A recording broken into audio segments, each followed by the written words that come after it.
Bom, pessoal, começando então, né? Hoje vamos falar de mindfulness, né?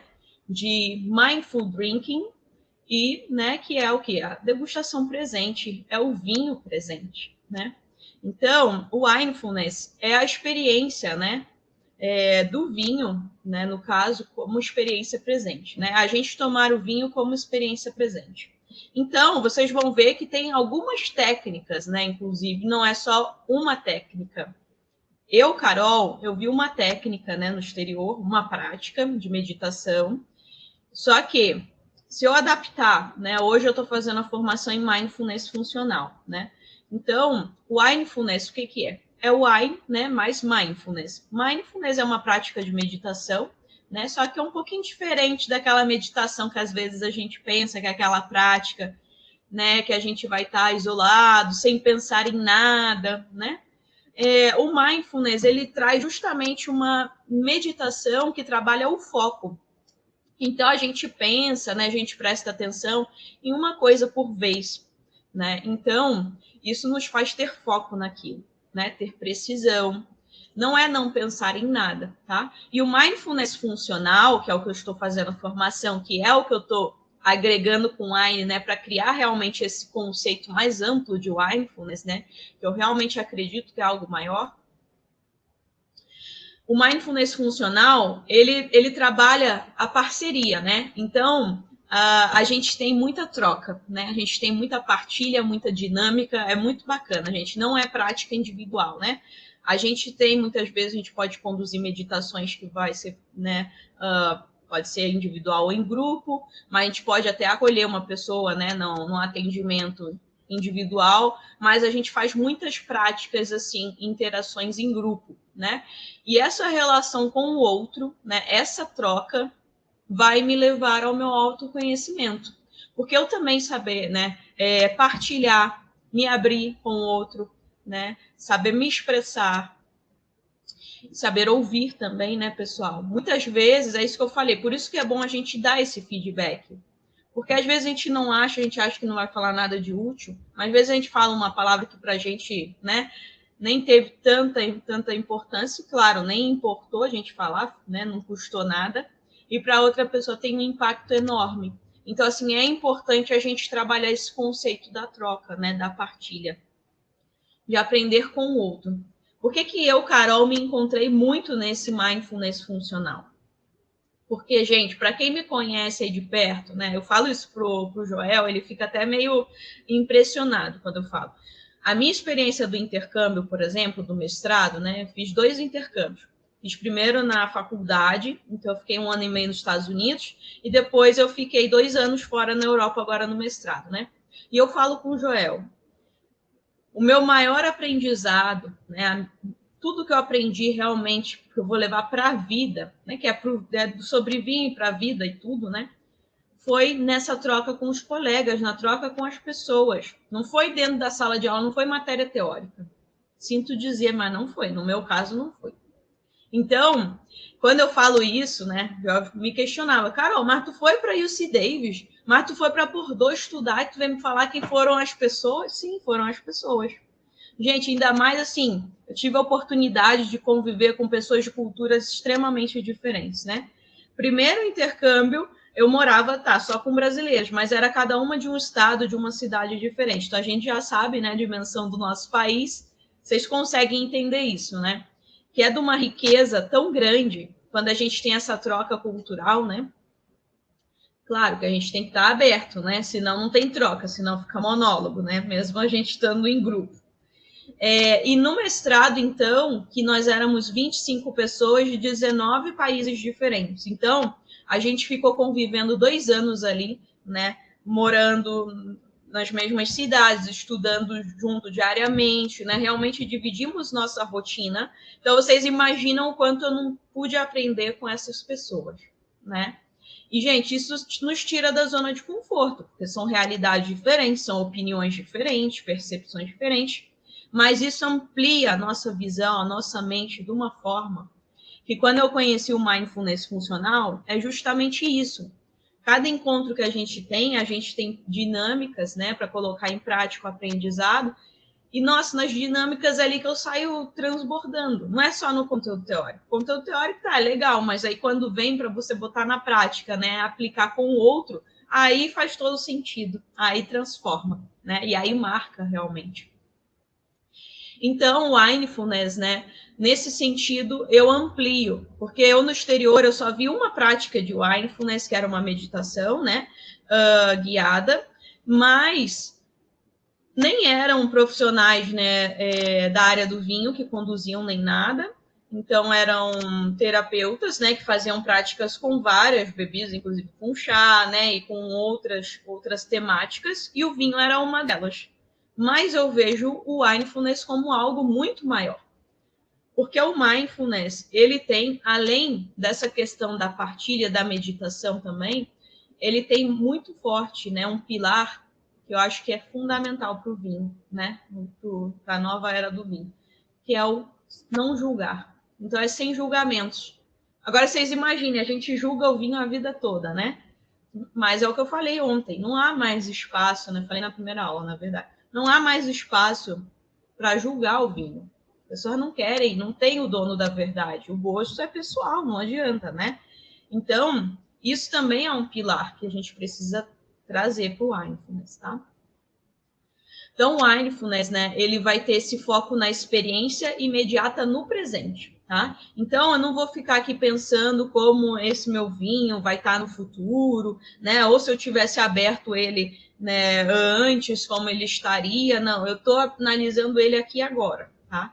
E se eu abrir a garrafa não foi no melhor momento, azar o meu, eu acolho esse vinho aqui e agora. Eu vou acolhê-lo da forma como ele está se expressando para mim aqui agora, tá?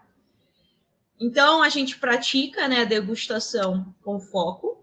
Tá? Isso aqui, quando a gente pratica a degustação, normalmente a gente já faz isso, né? Quando a gente faz, agora eu vou olhar, vou ver como o vinho se apresenta, né, no visual. Agora eu vou prestar atenção nos aromas.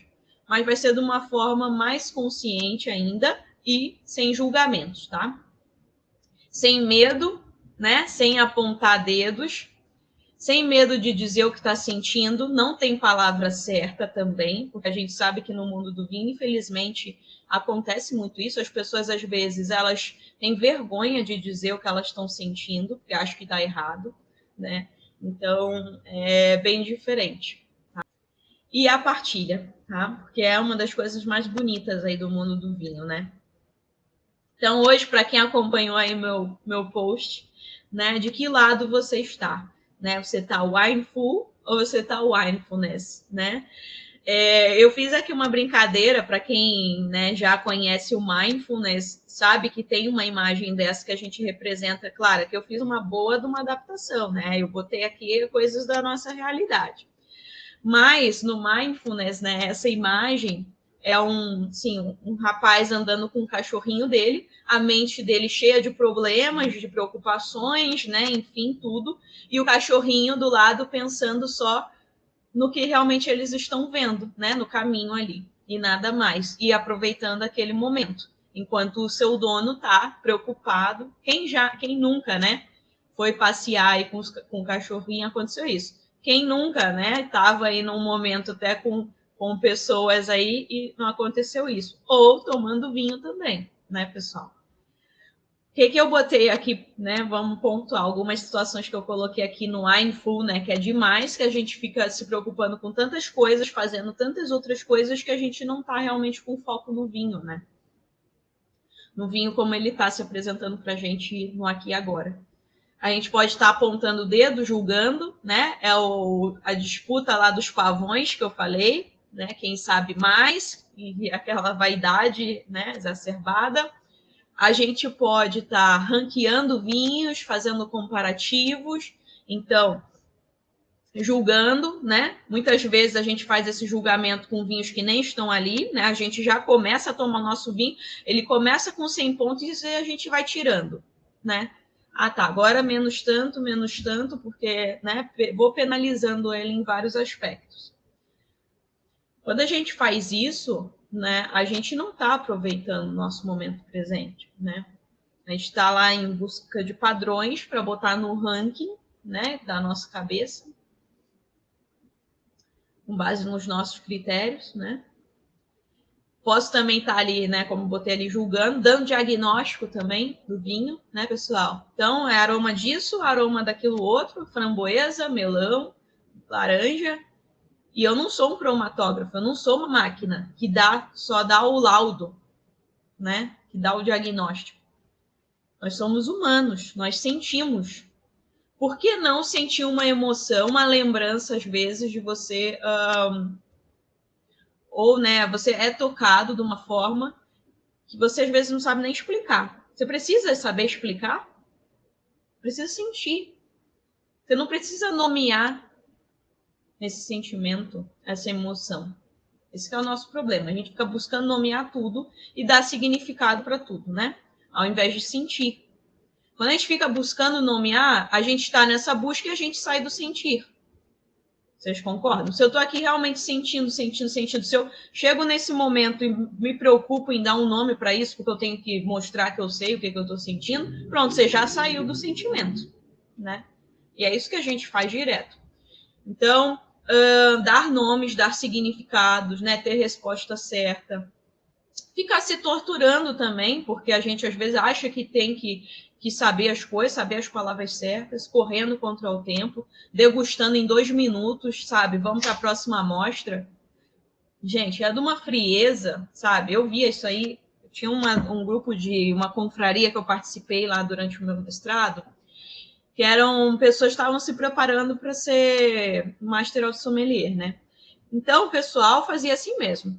Degustava 2 minutos, acidez minus, como que era? Medium minus, medium plus, blá, blá, blá. Em 2 minutos, davam todo o diagnóstico do vinho. Dá aquela bochechadinha, blá, blá, blá, e descreve o vinho. Gente, que frieza, e não é máquina. Sério, eu não sei, mas a minha missão com o vinho é essa, né? Não é esse o meu objetivo. Eu sei que tem gente que nasceu para isso, que se realiza assim. Mas eu, Carol, não. Eu vim para o mundo do vinho por causa dos sentidos, né? Então, preciso realmente resgatar e viver isso, porque não tem como, né, gente? A gente vira aí, a gente vê, a gente se perdeu. E o mindfulness, né, então, é só você realmente apreciar o momento presente e acolher aquilo, sem se preocupar, tá? Difícil, né? Sei que não é simples assim, que não é de um dia para o outro também, né? Porque a gente vive nessa forma acelerada, a gente vem de uma escola que a gente quer dar nome, quer dar significado, e aí, de repente, agora não precisa mais, tem uma cobrança, né? Não parece, mas tem a cobrança coletiva, né? Do nosso inconsciente, ele vai continuar também nos cobrando. Então, eu sei que não é simples assim, né? Até trouxe uma frase aqui, né, da Vanessa. Vanessa é psicóloga, né, e gestalt terapeuta. Tive a oportunidade de fazer uma live com ela, né, na semana passada, e a gente falou sobre o vinho como experiência presente. Ela é minha colega, né, da faculdade não, da formação de Mindfulness Funcional, né, ela está fazendo a pós e eu a formação profissional. E é um grande presente também, né, que a formação me deu. Durante a live, ela falou aqui, até trouxe aqui entre aspas, não há outro tempo para viver que não seja o presente.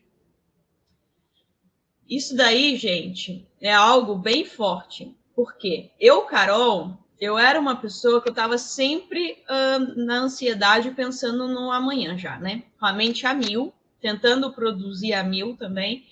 E nessa correria, né, de produtividade, de fazer 1000 coisas, eu já estava ficando incomodada, estava num ponto, gente, a pandemia veio para mim, ela me trouxe um chão, na verdade, me deu um chacoalhão, né, e mostrou, opa, peraí, o que você está fazendo, né? Eu estava num ponto que se chegasse um domingo, né, se eu sentisse que eu estava sem fazer nada, alguma coisa assim, sei lá, hoje eu vou ler, vou fazer alguma coisa que teoricamente, né, é um lazer, meu Deus, eu ficava, pô, não estou produzindo, podia estar produzindo, comecei a entrar numa meio de workaholic, né, de ter que estar trabalhando. Quando a gente vem para a internet, a gente sabe que é difícil, porque a gente começa, quando a gente se vê, a gente não consegue separar, né, a rotina do trabalho, a gente está sempre no celular criando coisas, e quando vê já foi, não tem mais final de semana, não tem hora que desliga, a mente sempre a mil, e eu estava nessa, né.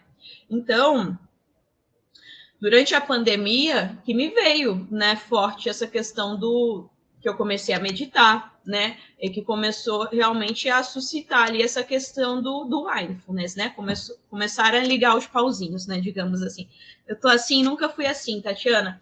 Pois é, eu também, eu nunca tinha sido assim. E nossa, quando eu me dei conta, sabe, falei, não, só que não me dei conta assim, não, tá? Foi uma coisa mais drástica mesmo, né? Mas a prática da meditação me ajudou muito a começar a enxergar isso, que não estava certo, sabe? Enxergar que, pô, isso não está me fazendo bem, né? E o que eu enxerguei, eu, Carol, né, no meu caso, não sei se Tatiana também é o seu caso, né? Mas no meu caso, era falta de organização que eu estava daquele jeito, né? Porque, na verdade, eu estava deixando para criar conteúdo, cada dia que eu acordava, eu pensava em que conteúdo ia criar, e isso a gente sabe quem cria conteúdo, que não vem a inspiração assim. A gente vai ficar demorando 3 horas para nascer um conteúdo e ainda vai sair ruim, né? Então, quando a gente se planeja, a gente se organiza a criar conteúdo com antecedência, o negócio flui, você faz meio que uma linha de produção, né? E você consegue fazer conteúdo ainda com muito mais qualidade e num tempo muito menor, né? Então, no meu caso, estava muito essa questão da desorganização mesmo. Tá, que é a novidade, a gente fica meio perdido sem referência, ninguém ensina, né? Mas também, né, tava realmente já estava me sufocando, né? E a prática da meditação foi algo que me começou a diminuir o meu ritmo, sabe? Eu me permiti, porque aí sim a meditação que eu fazia, a meditação mesmo, né, cristã, que aí era o não pensar em nada, né? Que para mim, meu Deus, né? Continua sendo um desafio não pensar em nada, né? Mas e o próprio mindfulness, depois que eu comecei a praticar, né? Que é algo mais na vida real, na vida como ela é, né? Não é num ambiente controlado, digamos. Então, aí sim, me ajudou ainda mais, porque eu acredito muito nisso, né? A gente, claro, a gente deve cultivar esses momentos nossos, né? Igual ontem a gente falou do vinho sagrado, da gente resgatar o que é sagrado pra gente. Cada um, gente, eu acredito que cada um de vocês tem algum ritual, tem algo que vocês sabem que te faz bem, né? Então, resgatar isso. A gente sabe o que faz bem pra gente. Tá esquecido. Ó, a Teca, 2 semanas que iniciei com a meditação pela manhã, estou mais calma, mais focada. Exatamente, Teca. É quase que instantâneo o resultado, né? A gente começa a prática e é incrível, incrível. A gente tem um pouco de resistência, que a gente acha, não consigo, não é para mim. E a partir do momento, né, que a gente acha que não tem que pensar em nada, se pensou, não é para mim e tal, não. Você foi praticar meditação, você pensou, tá tudo bem, é só retomar, né? É um exercício de observar, né? O Frei, né, que pratica a meditação cristã, ele diz, né, e até no próprio mindfulness também a gente tem essa metáfora, que os pensamentos são como folhas, né? No caso, ele diz que é igual das asiáticas, que é, não sei se era japonesa ou chinesa, que elas ficam varrendo as folhas que caem das árvores. Então, vocês imaginem, né, a senhora tá ali esperando uma folhinha cair, ela vai lá e varre. Vem outra folhinha, vai lá e varre, né? Temperança, né? E os pensamentos são assim, eles vão vir, só a gente, né, tirar aquela folhinha sem se incomodar nada, deixa, depois vai vir outro, mas é isso daí, né? E aí fica mais fácil, fica mais leve de fazer, né? Ó, Eduardo, que legal. Olha só, super conectado. Hoje a gente vai fazer uma prática, eu nem falei com vocês, a gente vai fazer uma prática no final da aula de hoje. Quando eu abro um vinho, penso no trabalho do senhor humilde que colhe as uvas, do vinhateiro, do produtor, do enólogo, que juntos trazem esse amor e dedicação dentro dessa garrafa. É sensacional. Eduardo, o meu script já está aqui, quem já participou sabe que não estou colando de ti. E vai ter tudo isso na nossa prática. Então, pessoal, é a gente ter consciência, né, de que a gente tem que viver o presente. Não adianta a gente estar com a mente lá no futuro se preocupando, ou tá também vivendo de passado, porque tem pessoas, né, inclusive tem pessoas próximas a mim aí que eu conheço que, meu Deus, não sai do passado. Muito triste isso também, né, pessoal? Aí sim tem um problema, né? Se a gente vive no passado ou vive no futuro, que é como eu estava, é um grande problema. A gente não aproveita o presente. A gente precisa, né, entender que o presente ele é flexível. Sim, eu vou poder ir visitar o passado, né? De repente eu tenho alguma questão lá pendente, algum trauma, né? E que o quão bom é você poder visitar aquele passado, né? E curar aquele trauma, aquela ferida também, e depois retomar, né? Depois voltar para o presente. E no futuro, de repente, você tem algum sonho, algum sonho maior, e você tem que traçar os objetivos, né? Para você estar chegando naquela sua meta, naquele seu sonho. É claro que a gente vai em alguns momentos, não é rígido, nada disso, né? Nem tem que ser, mas tem que ser algo consciente, né? O ir e voltar. Então, a gente só tem como desenvolver os nossos sentidos estando no presente, né? Que as pessoas costumam perguntar, Carol, como que eu desenvolvo, né, minha memória olfativa e tal? É no presente. Não adianta a gente ficar aqui, né, se imaginando expert, né, um perfumista. Tem que botar em prática no presente. Se a gente fica viajando, indo para frente e para trás, a gente não vai desenvolver os sentidos, tá? E como a gente faz o mindfulness na prática, então, Carol? Bom, a prática do mindfulness, né?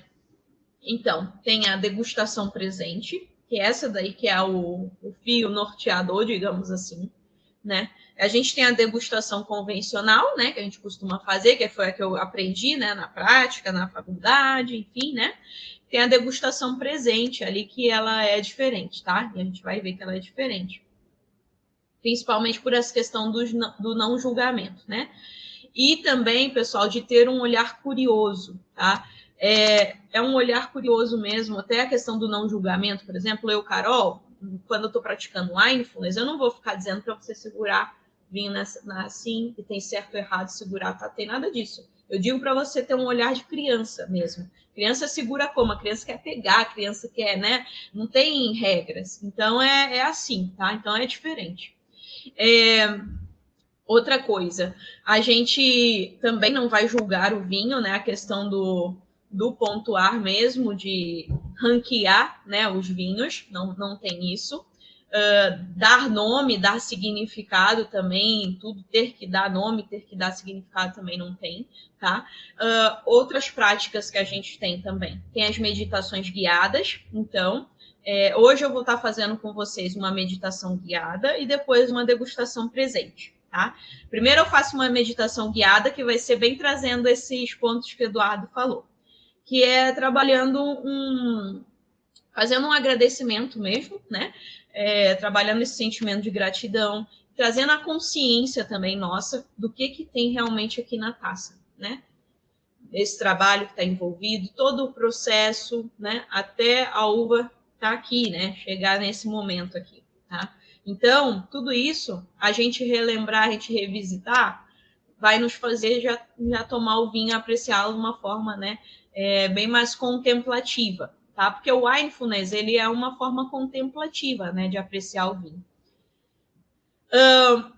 Vinho sem julgamentos, né? Isso daí já vai estar embutido, né, em tudo, na verdade, é um dos pilares. Tem a comunidade também, a partilha, porque como eu falei, né, eu me inspiro muito no mindfulness funcional, né, que é a minha referência, que tem essa troca com o outro. E para a gente abrir a nossa mente, como eu falei, né, que o que eu mais ganhei, né, foi na troca com o outro, especialmente com o mais diferente possível, né? Inclusive para quem já participou e quem fez o caminho do vinho, por exemplo, tinha a seleção dos mentorados, né? Eu selecionei 12. E eu fiz questão de pegar um de cada estado diferente do Brasil, justamente para trazer essa troca entre as pessoas também, né? Porque eu sei que a gente tem culturas diferentes. E aí, então, a gente tem a comunidade, a partilha, e conteúdo funcional, né, gente? Mas como assim, Carol, conteúdo funcional, né? Pessoal, no mundo do vinho convencional, a gente tem muita teoria, muito conteúdo que às vezes a gente nunca bota na prática ou só serve para afastar o consumidor, para afastar as pessoas, né? Então, quando eu falo de conteúdo funcional, é um conteúdo que vai te ajudar, né? Ou vai ajudar, se você é, sim, vendedor de vinhos, vai ajudar o seu cliente a ganhar autonomia na hora de escolher um vinho. Então, é ele conhecer o gosto dele, né? Ele entender, olha, eu prefiro esse estilo de vinho mais leve, eu já observei que eu prefiro essa uva ao invés daquela. Ele ter essa autonomia. né? Ah, Carol, mas ele tendo autonomia não vai mais comprar. Claro que vai, e vai comprar ainda mais, porque ele vai ter mais segurança, não vai precisar ficar pedindo a opinião dos outros, né? A gente precisa dar essas ferramentas, sabe? Dar esse trajeto, né? Esse mapa, digamos, para as pessoas conseguirem, né, se descobrir também. E, gente, como é bom nos descobrirmos através das nossas preferências, né? Se orgulhar das nossas preferências. Sim, eu gosto de vinho doce, sim, e daí, né? Tipo, Carol quer revolucionar mesmo, né? Eu quero revolucionar. Sei que tem mais gente aí comigo, tem mais peregrinos nessa. E é isso, é um conteúdo funcional que então eu vou ensinar ali a você reconhecer o seu gosto, identificar, né, essas particularidades, né, esses componentes do vinho, a fim de ter autonomia, tá? Então não vai ser nada de conteúdo, denominação de origem, blá, blá, blá, teoria, teoria, teoria. Não. Pode ser, no máximo, se eu for falar de alguma região, trazendo as características do vinho. Não vai ser nada de teoria, de história, não vai ser nada disso, tá, gente? Porque isso aí a gente já tem bastante, né? De teoria aí né, em outras plataformas, enfim, na internet em geral. Agora, alguém te pegando pela mão, te guiando aí para você realmente conhecer seu gosto, isso aí não tem, né? Então vamos lá. Lições da Vinha também, para quem já acompanhou, né? É um conteúdo que eu crio, né? Que é o quê, pessoal? Para mim isso é muito mindfulness, porque é uma sabedoria de observação, né, da natureza, do ciclo, seja da vinha, seja do próprio ciclo, né, de elaboração de um vinho, e trazer essas metáforas para a nossa vida. Isso é uma sabedoria, né? A gente viu ali que os egípcios eles faziam isso. Quando eu vi, né, que eles faziam essa analogia com a vida deles, com a ressurreição, né, da vinha, com a ressurreição ali para eles também. Nossa, eu fiquei tão grata, porque isso aqui foi algo que eu meio que fui fazendo no feeling, né? Porque eu sempre tive meio que esse olhar de já fazer as analogias, né? Trazer as metáforas. E comecei a partilhar, mas não, né? Quando eu vi que os egípcios também faziam isso, eu falei, então agora eu tenho, né, tem fundamento, o pessoal vai dar mais crédito ao meu conhecimento, mas é uma sabedoria mesmo da natureza, né? É uma sabedoria sagrada, né?